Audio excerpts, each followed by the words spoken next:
Welcome to episode 3 of Revising the Script. Today we're going to look at the opening page of a script called Indiana. First we'll read through it and then discuss what we can improve and then do our best to revise it and talk through the changes. Okay. Exterior forest interior, Indiana, afternoon. It is midway through April. Credits over two ragged figures walking side by side through a dense forest. We can see they are father, John, late 40s, and daughter, Aurelia, 20-ish. The father has salt and pepper hair and a full, mostly salt beard. He walks looking straight ahead with his hand over his hunting rifle, which looks about as antique as he does.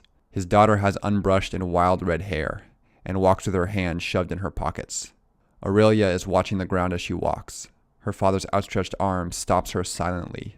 An adult doe is about 70 meters away from the two of them. No. Don't look if it bothers you. Aurelia is unable to watch. A single clear shot rings out. We hear Aurelia breathing heavily over the reverberations, trying to keep from breaking into hysterics. Interior hair salon, Indiana, day. Aurelia sits cross-legged in a hairdresser's chair, a magazine in her lap. The room is brightly lit by a fluorescent light that buzzes almost too quietly to hear, but too loudly to ignore. Her whole head is covered in sheets of tinfoil. Close on a sink basin, a shower head turns on and then red shampoo slides into frame. It runs as brightly as blood into the dark drain. A hairdresser runs her hand through Aurelia's vibrant hair, her other hand holding a hairdryer. Aurelia's eyes are closed. She's smiling. Despite the abrasive scenery, pastel yellow walls, dark green, spiky houseplants, the sound of the sink running along with the hairdryer, Aurelia is in her happy place. The chair is spun for her to face the mirror. Aurelia opens her eyes, and somehow her grin grows wider. Her hair is short, fluffy, and blood orange. She looks a little like Chucky, but she pulls it off. All right, that's the first page. Pretty simple, pretty straightforward. So what's working? This is a nice opening scene that sets up a clear dynamic. There's drama immediately. And then I'm not sure where the hair salon scene is going. I'm guessing the hair dye plays an important role later in the story. But again, we have clear action, and I think there's room for improvement. Right off the bat, the first thing I'm noticing are these big blocks of text. These are pretty large paragraphs for your typical screenplay. So we're probably going to break these up into segments that are more easily digestible. Usually when you see a big block like this, you have a instinct not to read. It just doesn't look fun for the eye. So I think that's a good reason to keep blocks of text to 3-4 lines. I know some screenwriters try to never go over 3 lines and just keep everything nice and sparse. This transition from the doe being shot to Aurelia then sitting in a chair with tinfoil in her hair for hair dye, and then cutting to the sink basin where we get this blood red shampoo. That transition is a little funny to me. I'm guessing we'll move that around. And overall, especially for this second scene, not much is happening here, but there's a lot of description. So if you look at the weight the text is giving this action, this plays like it's something very important. But my guess is that the writer is doing their best to describe the scene, but in doing so, they're perhaps lending more importance than the scene actually calls for. So we're most likely going to dramatically shorten the second scene in terms of description, and then I'm guessing we're going to lengthen this first scene because there's a lot of tension here. There's multiple parts. This is its own little beginning, middle, end. We have characters walking through the forest, spotting a deer, shooting a deer, right? That's a beginning, a middle, and an end. So we can probably pull this scene apart a little bit and delay time in a way where we get a little bit more impact just off the reading alone. Let's go ahead and dive into the revision. So let's start with the slug line. Exterior forest interior, Indiana afternoon. So I don't think we need Indiana. I don't necessarily think we need afternoon. We can just say exterior forest day. Let's talk about what's happening in this first paragraph. We're setting the scene, we're introducing our characters, and we're describing our characters and some props. So I don't know what this looks like. There's got to be other ways to describe that it's springtime. So I'm going to get rid of this to start. Now let's see if we can improve this first sentence and also allude to the fact that it's springtime. I would say credits roll as two figures. I don't know what two ragged figures, but let's get a little more specific. How about two figures in tattered clothing? Walk side by side. I'm going to change the tense.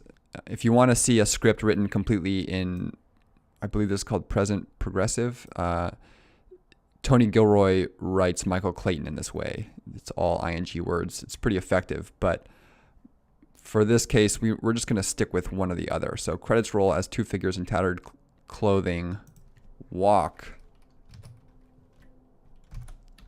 side by side through a dense forest. Now, a dense forest, what does that look like? Maybe that's probably fine, but maybe we can go a little bit deeper. We can say through an old growth forest full of majestic oaks, sycamores, and then we can say and birdsong, and maybe that kind of brings to mind April and spring that the first sentence alluded to. But again, this is a way to actually see or hear that versus just being told via the scene description and then not knowing how to illustrate that. All right. We can see they are father and daughter. How? What is going to tip us off? Maybe we can get away with this and just say a father and daughter, but at some point, something is going to have to tell the audience that this is a father and daughter. So for now, I'm not going to state this. I'm just going to stick to the character descriptions.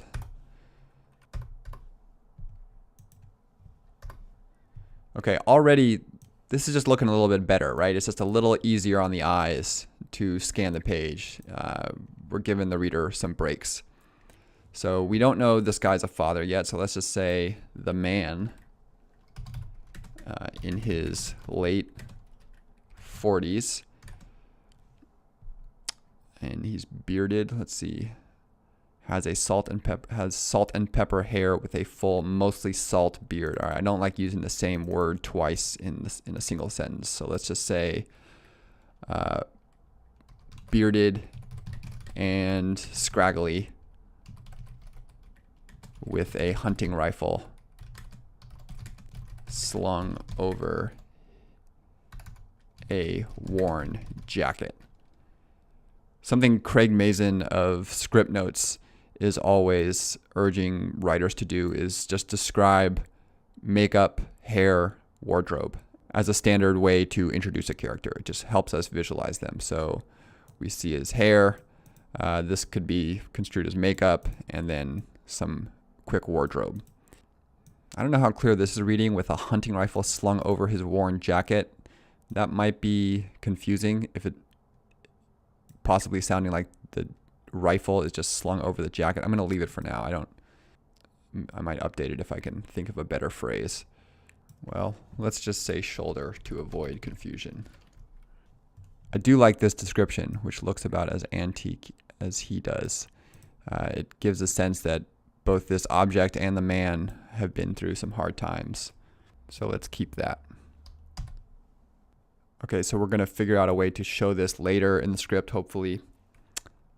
Get rid of that. How about we say next to him is a girl in her early 20s with a mess of red hair and a windbreaker several sizes too large. Then we can just introduce these characters. This is John and Aurelia. Putting this action in the past tense makes it feel a little less dramatic. So let's update this to the present. Let's just say John reaches across Aurelia and stops her mid-step.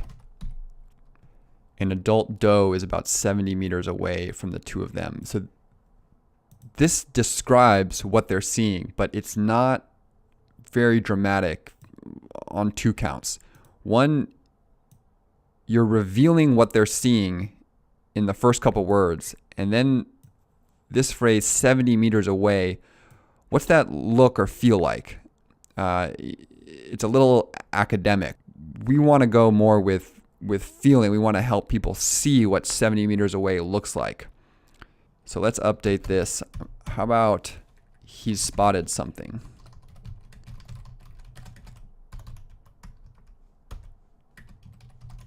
Across the forest floor, grazing in a patch of grass,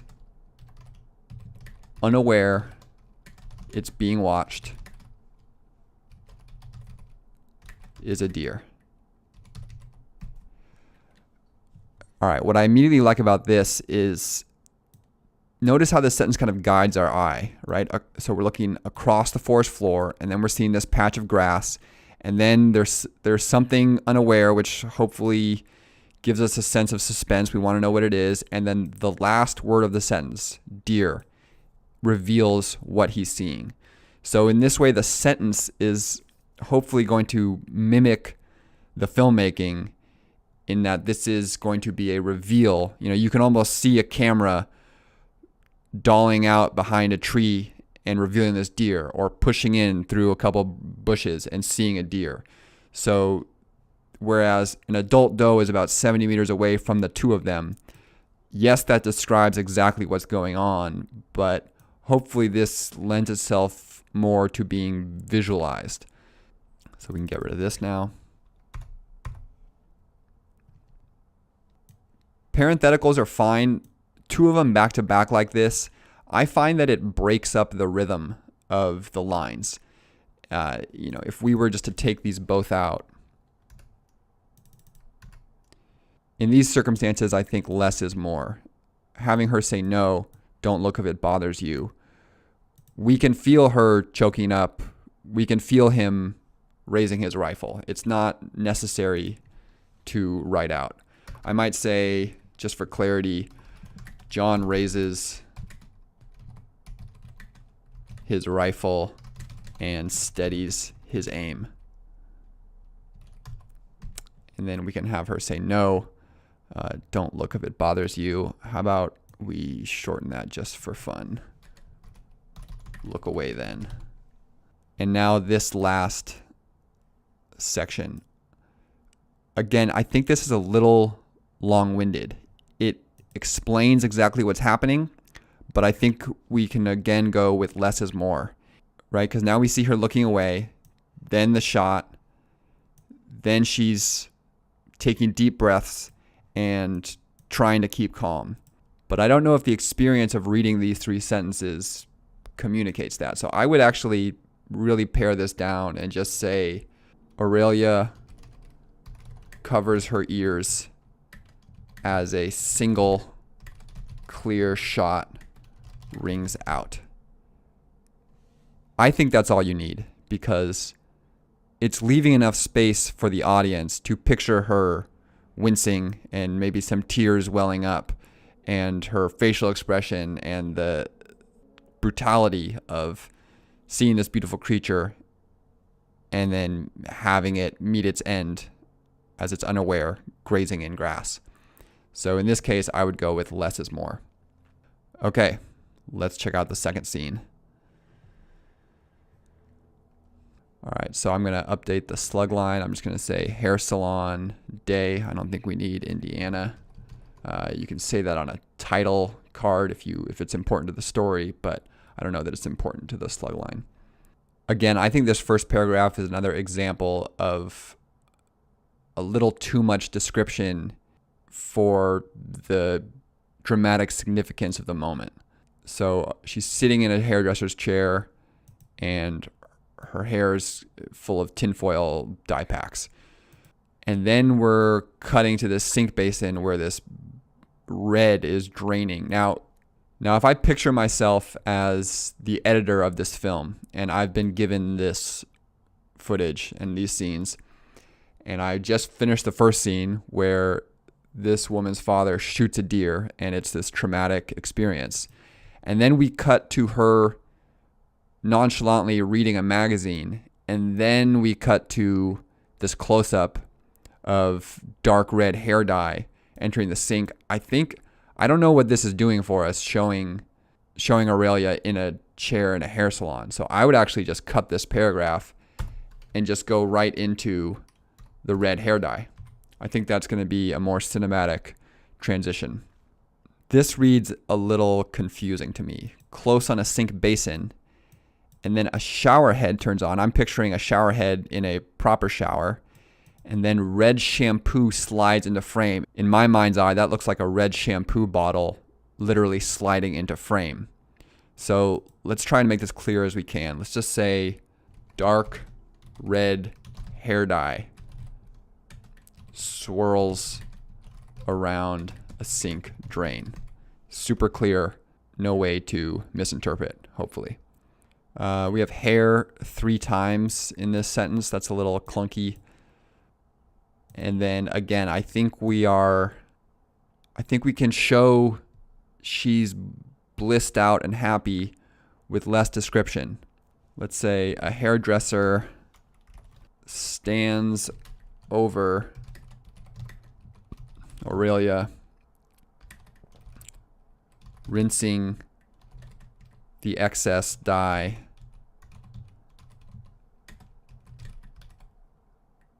into the salon's sink as Aurelia soaks up, that might be a little too punny, but soaks up the soothing experience.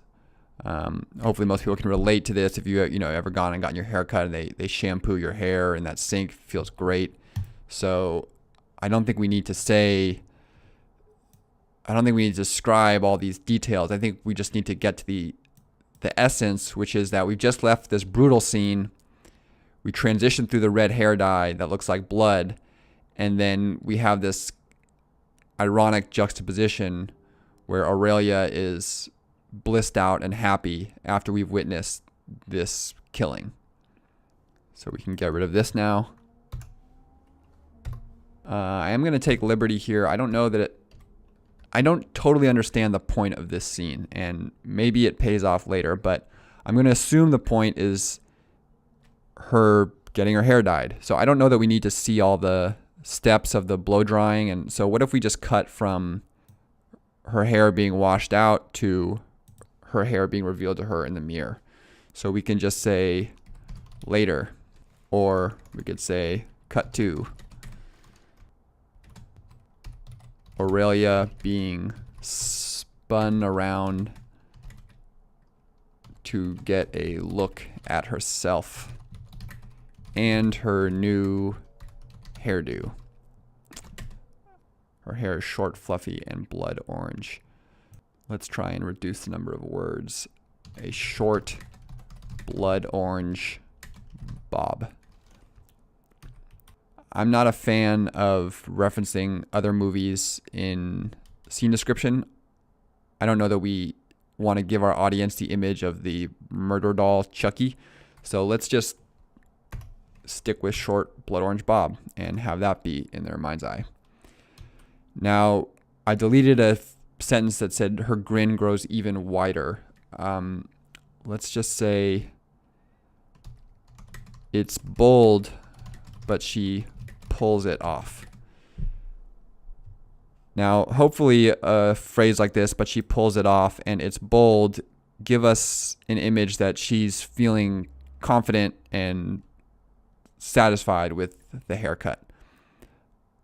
Maybe I've cut too much and we need the grin grows wider, but I'm going to stick with this for now. Okay, so that is our revision. Now let's read through it and see how it sounds. Exterior forest day. Credits roll as two figures in tattered clothing walk side by side through an old-growth forest full of majestic oaks, sycamores, and birdsong. The man is in his late 40s, bearded and scraggly, with a hunting rifle slung over his shoulder, which looks about as antique as he does. Next to him is a girl in her early 20s with a mess of red hair and a windbreaker several sizes too large. This is John and Aurelia. John reaches across Aurelia and stops her mid-step. He's spotted something. Across the forest floor, grazing in a patch of grass, unaware it's being watched, is a deer. John raises his rifle and steadies his aim. No. Look away then. Aurelia covers her ears as a single clear shot rings out. Interior hair salon day. Dark red hair dye swirls around a sink drain. A hairdresser stands over Aurelia, rinsing the excess dye into the salon sink as Aurelia soaks up the soothing experience. Cut 2. Aurelia being spun around to get a look at herself and her new hairdo. A short, blood orange bob. It's bold, but she pulls it off. Okay, what's working for us? So hopefully we have clearer images to latch onto and that we're directing the movie in the head of the audience where they can clearly see how these shots are unfolding. And hopefully we've gotten rid of unnecessary details or sections that don't necessarily have dramatic importance, but that we're just being bogged down in a little bit of over description. I like this transition now. Maybe it's a little cliche, but it works cinematically. It makes cinematic sense.